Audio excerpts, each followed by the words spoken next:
Good morning. Well, let's get into day two as we're going through Genesis. Day two in Genesis 1, verse 6 says, "Then God said, Let there be a firmament in the midst of the waters, and let it divide the waters from the waters. Thus God made the firmament, and divided the waters which were under the firmament from the waters which were above the firmament, and it was so. And God called the firmament heaven. So the evening and the morning were the second day." Okay, this is fascinating. This is where we really do need to start thinking outside the box. But yet in other ways we need to think inside the box, in the sense that we need to read exactly what is there in the text.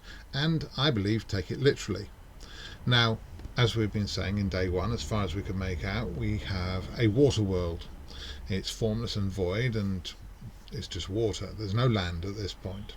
Okay, and what's interesting is literally God says that there will be water under and over the expanse, the firmament, which is elsewhere described as the sky. Okay, it's translated as heaven in the King James. In other translations it's sky, and it's actually down to interpretation of the translator. It's down to the discretion of the translator as to whether they go with sky or heaven, because the word is the same.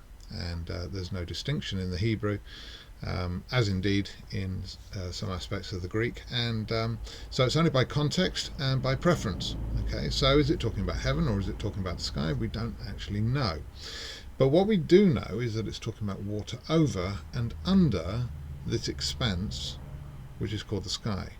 Now, if it is talking about the physical sky, of course we don't know if it's talking then about the sky as in what we would call the atmosphere, or the sky as in what we would call space, where the stars are arrayed. Now, I'm just going to take it at the most simple sort of interpretation, because these are certain things which make sense, and I understand the firmament to be the sky as in the atmosphere above us. All right, and literally taken, if the water is over the sky, then that must mean it's in space. It's in what we would call orbit nowadays. Okay, it's in space, and the question is, how is that possible? Is it rings like around Saturn? I mean, around Saturn, understand that the rings are caused by dust and by ice, possibly. I don't know what they're made of. Until you actually get up there and sample it, you can't really tell. And the thing is that actually we don't know how this was over the sky, but I understand that the planet was in a bubble, and there are several reasons for this, and I'm going to explain why as we go through the text. And so I just picture the planet as being this entire water planet, and then water is drawn up off the planet and forms a bubble around the planet, surrounding it and encasing it completely. Now that is a really weird thought. When I first came across the realization that this might be the case, I was like, oh, come on, it can't be. My human logic, my human experience thought no, but thought actually, of course, first of all, it's a question of faith. Do I believe in a miracle working God? Do I believe that God can do anything? Yes, he can. He could put it in a cube if he wanted to. But no, a bubble is fine, And of course, actually, we have things like Saturn's rings to speak of the fact that there are wonderful things in our universe. Not everything is just, simple, Sometimes these things are quite complex in some ways, certainly Saturn's rings are. And, there are amazing things in our universe, and that's why I believe the Bible says the heavens speak of the Creator. They talk about the wonders of God, because it tells us these wonderful things. Now, we don't see this now. This is not what we're used to. And, what I tend to find is that most people try to fit their understanding of Genesis into their experience of the world as it is now. For example, you see creation pictured as being, just like planet with islands and sea, but actually so far we've seen that there's no land. And often you see the water over the sky as portrayed as being clouds, but that would be water in the sky, and it doesn't actually fit the rest of the text, and we're going to have a look at some of these things. For those of us who say, oh no, you couldn't because there's far too much water, because we think of the oceans and they're vast when we bob around on them in a boat, and the Pacific and the Atlantic, oh, they're huge, and they're deep, they're so deep that submarines get crushed if they go down, And the thing is that actually we need to come to the realization that there is actually very little water on this planet. We think of it as a watery planet, and indeed it is, but actually there's very little water. So actually, if you took all the water on the planet, it would go into a little ball just the size of Europe. Now you might say, oh, that's very big. Okay, I wouldn't want that hanging over my head. That'd be quite a scary sight. But on a planet-wide scale, you can see actually it's only a little blob of water. And actually to spread that out as a bubble around the Earth would not be impossible. Some people think that maybe it's a vapor canopy, and maybe it wasn't actually a solid bubble of water, but it was sort of like a vapor around the Earth. That's possible. However, that would also create a few problems, like how do they see the stars to set the seasons, as we see on day 4. We've got to bear in mind that this bubble is around the Earth when the stars are set in place. But having said that, maybe a bubble would also obscure the stars, at least to some extent. So who knows? Those are minor details, but the thing is that actually we've got a very clear statement that the water is over the firmament, it's over the sky. Now there are some people who believe that water is actually being taken right up beyond the stars. That's possible. It's possible according to the text. It might have more problems when it comes to the science and the physics of actually doing that, but anything is possible with God, and I'm always ready to be surprised. However, I prefer to go with the bubble. I think that that's what the text is actually saying. And that little blob of water, it might look big compared to Europe, but it's small compared to the planet, and I think that actually makes us realize how thin the layer of water is around the planet's surface. Although we look at it as deep, especially if you're in a submarine being crushed by it, you certainly think of it as pretty deep, but actually it's pretty shallow. Okay, so we've got a planet that's surrounded by a bubble. Of course, I've still pictured this as being a watery planet. Of course, at this point the water is being drawn off the planet, and maybe that's what leads to dry land appearing in the next verses. But first of all, let's just deal with this bubble. Okay, I want to point out a few things as we go through Genesis.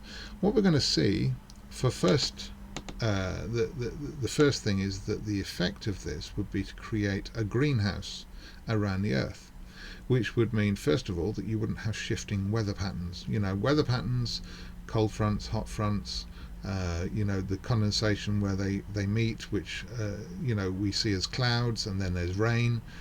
Actually, none of that would exist. Genesis 2 verse 5 talks about a mist that comes up, a condensation, and that's exactly what you get in a greenhouse, because it's a contained bubble, and so therefore the water would actually just circulate, but it wouldn't transpire as rain, because it wouldn't be condensing and then falling as rain. It would just be simply a mist, and that is exactly what is described. Now again, this for me underlines that the Bible is written by God, not by man, because men would never have thought of this. Not in their wildest fantasies would they think of this. They'd think, oh yes, there was rain right from the beginning. We would assume that, but not if they knew otherwise, because either eyewitnesses had seen that bubble, or indeed it had been inspired by God. It's also significant, of course, what do you need for a rainbow? You need rain and you need sunshine, and Noah didn't see a rainbow until after the flood, so you can see where I'm going to go with the bubble causing the flood as well. But the thing is that there was no rainbow until after the flood, and so I think that significantly underlines the fact that this bubble was around the Earth, causing a greenhouse effect. Also, of course, if there's a greenhouse, then that would even out the temperature. You wouldn't have hot tropics and hot areas around the equator and then ice caps at the top. If there was the same temperature all the way around, then the ice caps wouldn't exist. Okay, it's significant actually on Antarctica that there has been found a frozen or semi-fossilized forest of tropical trees. Now that's remarkable, because according to geologists, They say that the continents have moved very, very slowly, and so Antarctica, if it was ever in the tropics, to grow a forest like that, would have moved over a period of millions of years to its position now where it got frozen.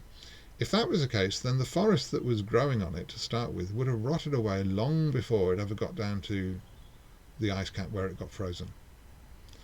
The alternative is that actually there was a tropical forest growing on Antarctica, and then it was suddenly frozen, which is something that we would get with the flood.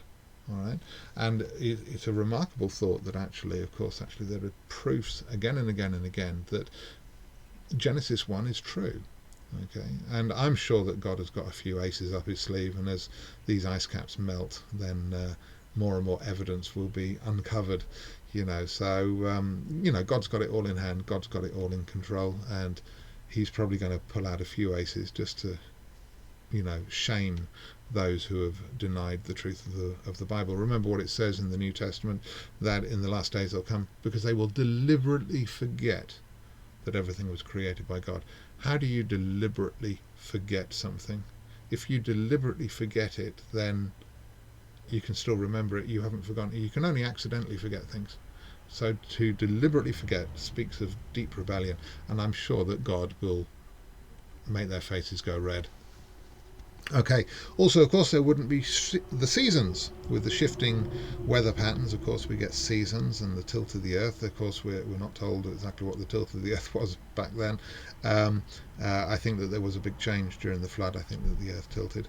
And it's interesting that it's Noah who's told that there'll be seed time and harvest, summer and winter, and that they would never cease. And that's important because there was a lovely old saying that people used to say, you won't tell summer from winter in the end times, and people used to quote it like it was from the Bible.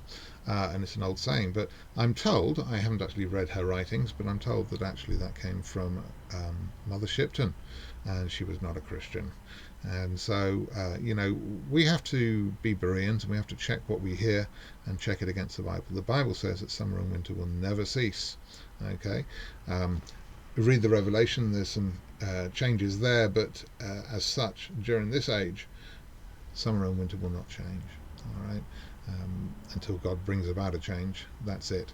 And so I think that's important to see that there's lots of details within the text as you go through these early chapters that actually back up the idea that the earth was contained in a bubble.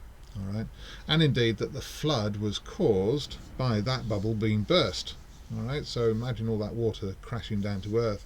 Although it is only a thin bubble, once it hits the surface, then of course it's going to cause absolute mayhem, and indeed it did.